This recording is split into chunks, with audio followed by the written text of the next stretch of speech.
क्या आप जानते हैं कि दुनिया में सिर्फ 5% लोग ही अमीर बन पाते हैं?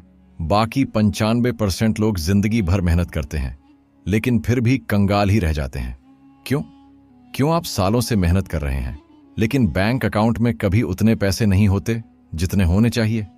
आप दिन रात पसीना बहाते हो लेकिन महीने के आखिर में फिर से वहीं खड़े हो जाते हो, जीरो पर।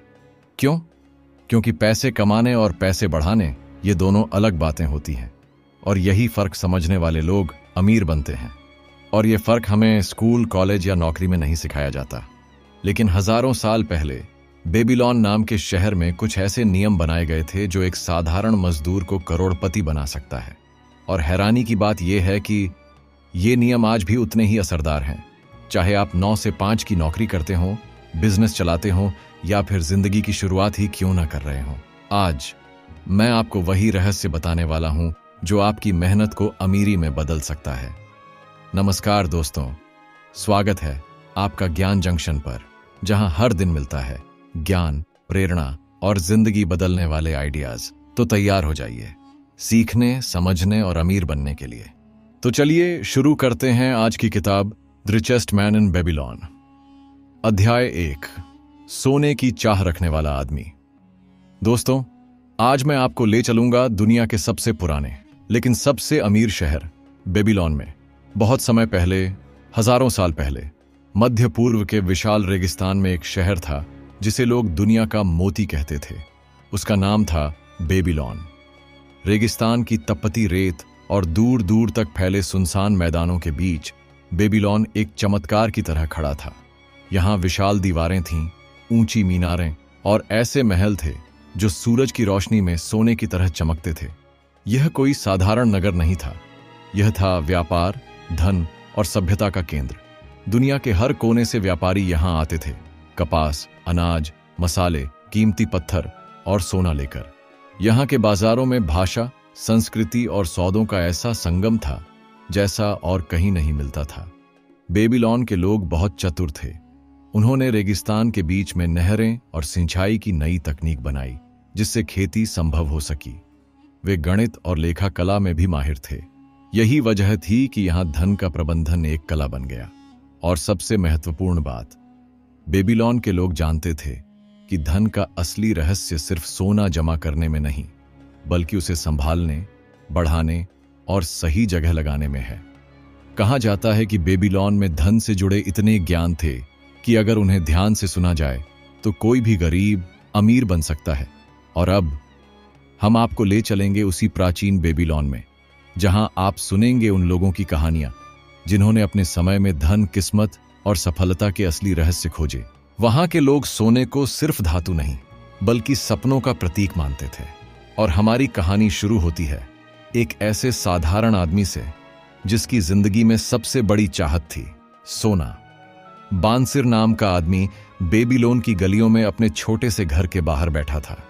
उसके हाथ में लकड़ी का औजार था क्योंकि वो पेशे से रथ बनाने वाला था। लेकिन आज उसके चेहरे पर अजीब सी उदासी थी। आज उसको न काम करने का मन था, न बात करने का, बस सोच में डूबा बैठा था। तभी वहां उसका बचपन का दोस्त कोबी आया, जो पेशे से एक संगीतकार था। कोबी ने देखा कि बांसिर का मूड कुछ ठीक नहीं है। उसने हंसते हुए पूछा, क्या हुआ दोस्त, रथ बनाना छोड़ दिया क्या? बांसिर ने गहरी सांस ली और बोला, दोस्त, मैं थक गया हूं। मैं सालों से रथ बना रहा हूं, मेहनत कर रहा हूं, लेकिन फिर भी मेरे पास वो सोना नहीं जो मैं चाहता हूं।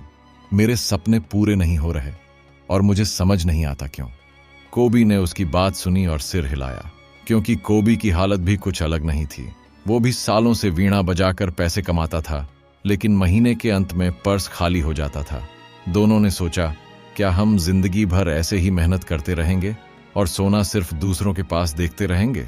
तभी कोबी ने एक सुझाव दिया, बांसिर, हमारे शहर में एक आदमी है जो दुनिया का सबसे अमीर माना जाता है। उसका नाम अरकाद है। क्यों ना हम उसके पास जाकर पूछें कि उसने इतनी दौलत कैसे बनाई? बांसिर को यह बात पसंद आई और दोनों चल पड़े अरकाद से मिलने। दोस्तों, यही से शुरू होती है वो यात्रा जहां आप भी सीख सकते हैं पैसा कमाने और संभालने के वो राज जो सदियों तक लोगों की जिंदगी बदलते आए हैं। इस अध्याय के अंत में कुछ फाइनेंशियल सीख। सबसे पहले यह तय कीजिए कि आपको क्या चाहिए, क्योंकि जब तक आप यह तय नहीं करते कि आपको क्या चाहिए, तब तक कोई भी रास्ता आपको वहां तक नहीं ले जा सकता। अगर आपको पैसों के बारे में सीखना है तो उस इंसान से सीखिए जिसने इसे सच में हासिल किया हो, क्योंकि अगर आप वैसे इंसान से सलाह लेते हैं जो खुद गरीब है तो वह आपको कभी भी अमीर बनने का सही सलाह नहीं दे सकता, क्योंकि अगर उसको मालूम होता कि कैसे अमीर बना जाता है तो वह खुद अमीर होता। अगले अध्याय में हम जानेंगे अरकाद की कहानी, एक साधारण लिपिक से बेबीलोन का सबसे अमीर आदमी बनने तक का सफर। अगर ये ऑडियो बुक आपको पसंद आई तो इसे जरूर सुनते रहिए, क्योंकि बेबीलोन के ये राज आपके भी सपने पूरे कर सकते हैं। अध्याय 2, अरकाद की कहानी। दोस्तों, पिछली अध्याय में हमने सुना कि बांसिर और कोबी अपने सपनों का सोना पाने के लिए बेबीलोन के सबसे अमीर आदमी अरकाद से मिलने निकल पड़े। इस अध्याय में हम जानेंगे एक साधारण लिपिक से अरबपति बनने तक का अरकाद का सफर। अरकाद बचपन से ही तेज तर्रार था, लेकिन वह बहुत गरीब परिवार में पैदा हुआ था।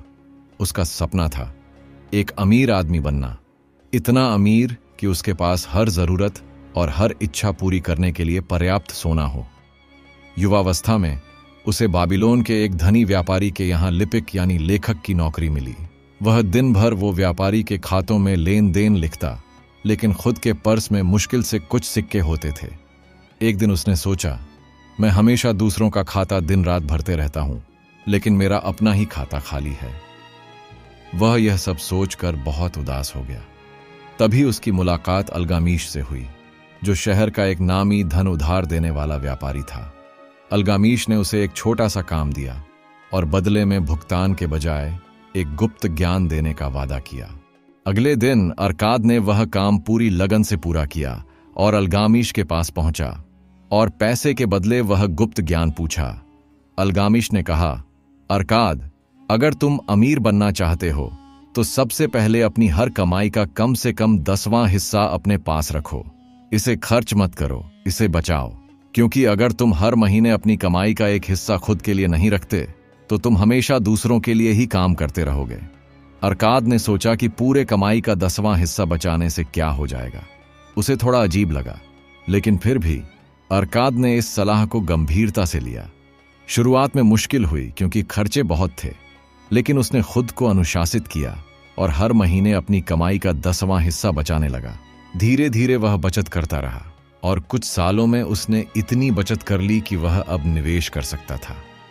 धीरे धीरे उसकी संपत्ति बढ़ने लगी और सालों बाद वही गरीब लिपिक अब बेबीलोन का सबसे अमीर आदमी बन चुका था। जब बांसिर और कोबी उसके पास पहुंचे तो अरकाद ने उन्हें वही पहला राज बताया जो उसने अलगामीश से सीखा था। अपनी कमाई का कुछ हिस्सा हमेशा अपने पास रखो और उसे तुम्हारे लिए काम करने दो। इस चैप्टर का फाइनेंशियल सीख, पहले खुद को भुगतान करो। अपनी कमाई का कम से कम 10% बचत करो, चाहे खर्चे कितने भी हों। बचत को निवेश में बदलो, सिर्फ पैसे जमा मत करो, उसे ऐसे काम में लगाओ जो और पैसा बना कर दे। अगले अध्याय में हम जानेंगे अरकाद ने अपनी संपत्ति बढ़ाने के 7 सुनहरे नियम कैसे सीखे और कैसे ये नियम आज भी उतने ही कारगर हैं जितने बेबीलोन में थे। इस ऑडियो बुक को सुनते रहिए और अमीरी के इन सदियों पुराने रहस्यों को अपने जीवन में अपना कर देखिए। अगर ये ऑडियो बुक आपको पसंद आया हो तो इससे एक लाइक जरूर करें और चैनल पर पहली बार आए हैं तो चैनल को अभी सब्सक्राइब करें। इस ऑडियो बुक को अपने दोस्तों के साथ भी शेयर करें ताकि वो भी रहस्य को जाने और अमीर बने। तो चलिए अब चलते हैं अगले अध्याय में। अध्याय 3, सोने के 7 नियम। दोस्तों, पिछले अध्याय में हमने सुना कि कैसे अरकाद ने एक साधारण लिपिक से बेबीलोन का सबसे अमीर आदमी बनने का सफर तय किया। अब हम सुनेंगे वो 7 सुनहरे नियम जिन पर चलकर कोई भी इंसान अमीर बन सकता है। अरकाद ने ये नियम बाबिलोन के बाजार में इकट्ठा हुई भीड़ के सामने सुनाए। अरकाद बोला, अगर तुम चाहते हो कि तुम्हारा पर्स हमेशा भरा रहे तो इन 7 नियमों को जरूर अपनाओ। नियम 1, अपने पर्स को भरना शुरू करो। अपनी हर कमाई का कम से कम 10% हिस्सा बचाओ। ये पैसा सबसे पहले खुद को दो, फिर बाकी खर्चों के बारे में सोचो। छोटा शुरू करो लेकिन लगातार करते रहो। नियम 2, अपने खर्चों को काबू में रखो। बहुत से लोग सोचते हैं कि उनके खर्चे जरूरी हैं, लेकिन सच ये है कि अगर आप ध्यान से देखें तो आपको पता चलेगा कि उनमें से कई तो सिर्फ आपकी आदतें हैं। खर्च को अपनी आय से हमेशा कम रखो और बची हुई रकम निवेश के लिए बचाओ।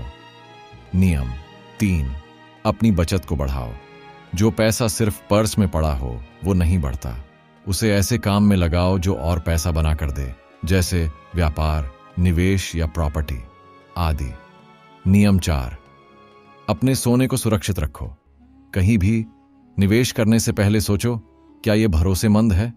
क्या इसमें मेरा मूलधन सुरक्षित है? अपना सोना मूर्खता में किसी को भी मत सौंपो। हमेशा सावधानी से निवेश करो। नियम 5, अपने घर को अपनी संपत्ति बनाओ। अगर आप किराए पर रहते हैं तो किराए पर रहने के बजाय धीरे धीरे बचत कर अपना घर खरीदे। अपना घर आपको सुरक्षा और स्थिरता दोनों देता है। नियम 6, भविष्य की आय सुनिश्चित करो। अगर आप निवेश करते हैं तो ऐसा निवेश करें जो आपके बुढ़ापे या कठिन समय में भी आय देता रहे। सोने के पेड़ अभी लगाओ ताकि कल उसकी छांव में आराम कर सको। नियम 7, अपनी कमाई की क्षमता बढ़ाओ। आप समय के साथ हमेशा कुछ न कुछ सीखते रहे। अपने ज्ञान, कौशल और मेहनत को बढ़ाते रहे, क्योंकि जितना ज्यादा आप सीखोगे और बेहतर काम करोगे उतनी ही ज्यादा आपकी कमाई बढ़ेगी। अगर आप नई नई चीजें सीखते हैं तो इससे आपके कमाई के अनेक रास्ते खुलेंगे। इन 7 नियमों पर चलना आसान नहीं है, क्योंकि जब आप इन नियमों पर चलना शुरू करेंगे तो आपके सामने बहुत सारी समस्याएं आएंगी, लेकिन जो इन पर डटा रहा उसके पास पैसे की कभी कमी नहीं होती है। यह सिर्फ किताबी ज्ञान नहीं है, बल्कि यह प्रैक्टिकल नॉलेज है। आप इन 7 नियमों को एक बार जरूर ट्राई करके देखें। अब इस अध्याय के अंत में कुछ फाइनेंशियल सीख। बचत जोर निवेश बराबर संपत्ति। मतलब कि अगर आप बचत करते हैं और उसको सही जगह पर निवेश करते हैं तो इससे आपकी संपत्ति दिन प्रतिदिन बढ़ते रहेगी। अपने खर्चों पर नियंत्रण रखें। सिर्फ अपनी जरूरत पर खर्च करें, आदतों पर नहीं। और हमेशा सुरक्षित और दीर्घकालिक निवेश करें जो कि आपके बुढ़ापे या किसी विकट परिस्थिति में आपका साथ दे।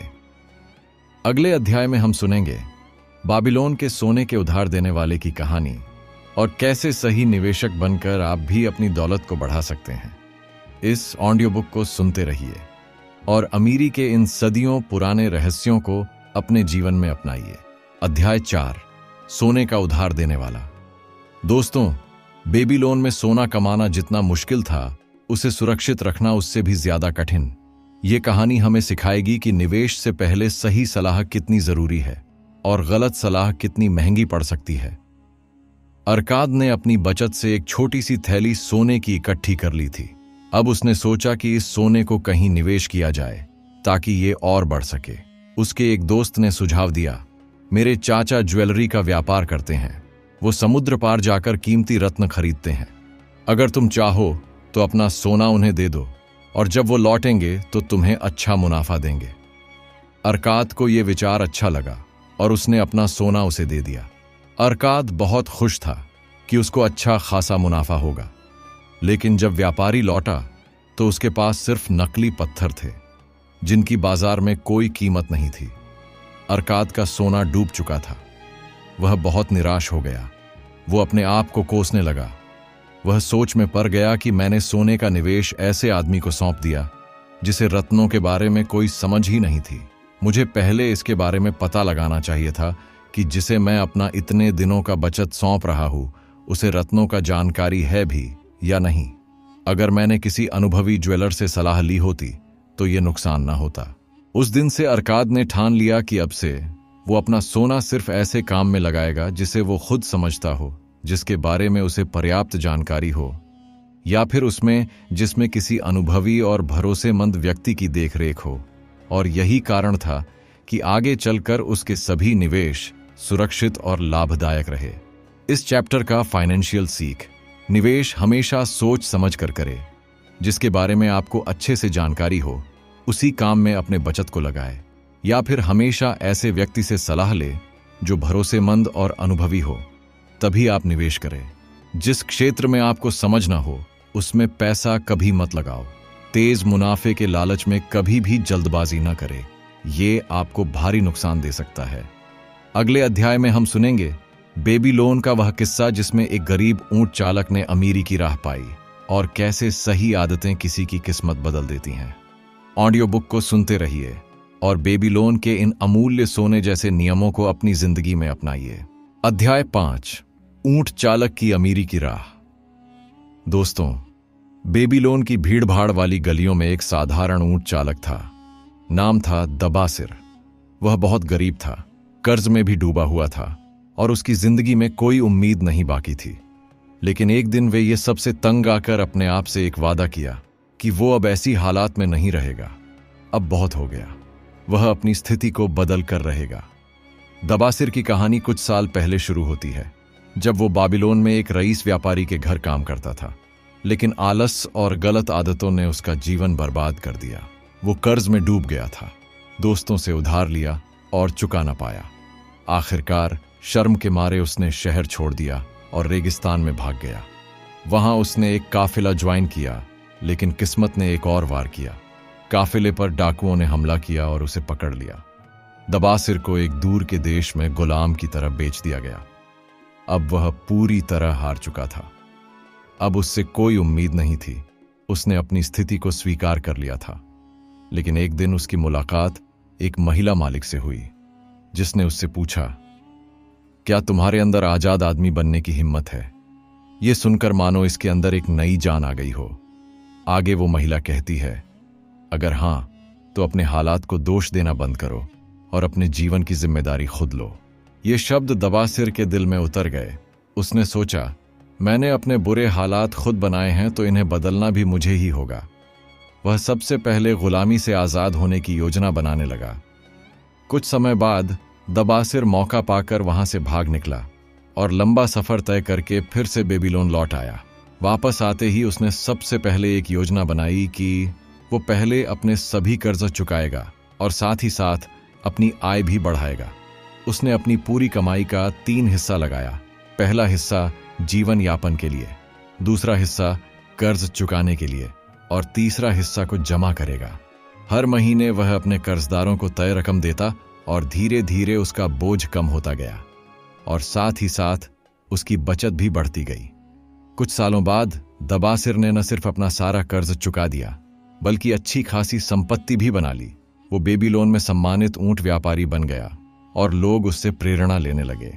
इस अध्याय का फाइनेंशियल सीख, आपकी हालात कैसी भी हो, उसको बदलने की शुरुआत आपको ही करनी होगी और इसकी शुरुआत होती है जिम्मेदारी लेने से।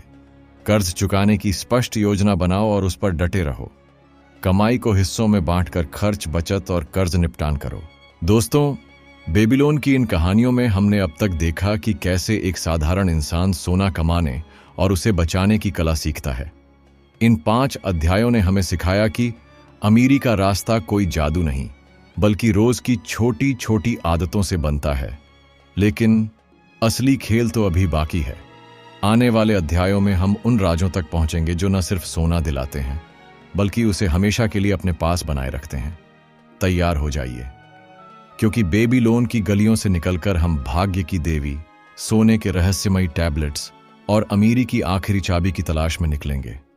ये तो बस शुरुआत थी, कहानी अभी जारी है। अगर आपको ये कहानी पसंद आई हो तो वीडियो को लाइक और शेयर करें और चैनल को सब्सक्राइब जरूर करें, ताकि पार्ट 2 आपसे मिस ना हो। याद रखिए, अमीरी का सफर आज से शुरू हो सकता है, बस पहला कदम उठाना है। धन्यवाद।